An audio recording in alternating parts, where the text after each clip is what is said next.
Ассалаумағалейкум, баршаңызға салам. Сіздермен бірге блогер ютубе каналы.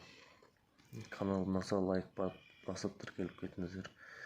Менің айтайын дегенім осыдан 1-2 апта бұрын әрбір қазақ көршін деп салған видеомда просмотрлар көбейіп, комментарийлер жазып отыр екен. Бұл комментарийлердің ішінде оқысам, бір апайымыз жазыпты: қазақша сөйлеуді өзімізден бастау керек деп. Ол апай өте дұрыс айтады. Шыны келсек, өзімізден бастау керек. Қазір қазақ болып, қазақша сөйлеуге ұялатын жәрместер көп қазір. Олар боқтап, оларға нейротрайт дейтін келеді енді. Но бір жағынан зачем оларға нейроны құртып, өзімен өзің психовать етіп, жын адам құсап оларға түсіндіріп. Мысалы, бізде Қазақстанда қалай айтсам болады сіздерге, қалаға келген адамдар, мысалы, көбінесе қазақша сөйлейтіндер, ауыл жақтан келгендер сөйлейді. Қалада көбісі тұратындар орысша сөйлейді ғой үйлерінде.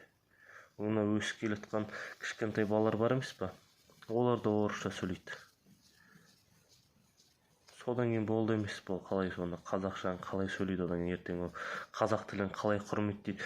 Әке-шешесі қазақ болып орысша сөйлеп отырса, өсіп келетқан бала соларға қарайды да орысша сөз сөйлейді.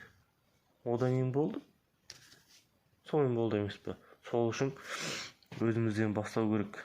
Өзіміздің отбасыда өзіміздің қазақша сөйлеу керек.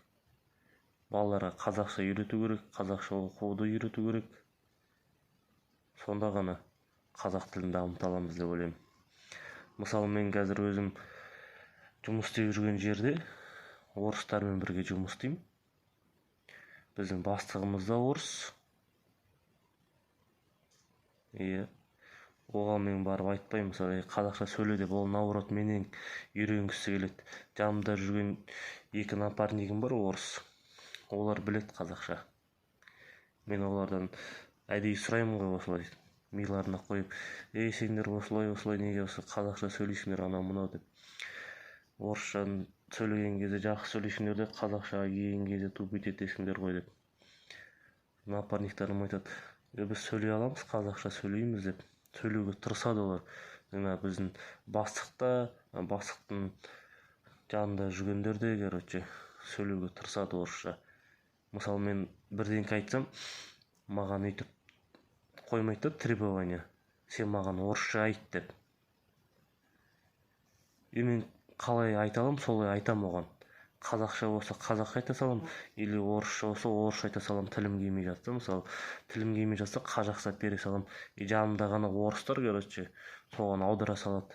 Или түсінсе, өзі түсініп алады. Сол үшін өзімізден бастайық қазақша сөйлеуді. Сау саламатта болыңыздар. Видеоңызға лайк басып тіркеліп кетіңіздер. Аман сау болыңыздар.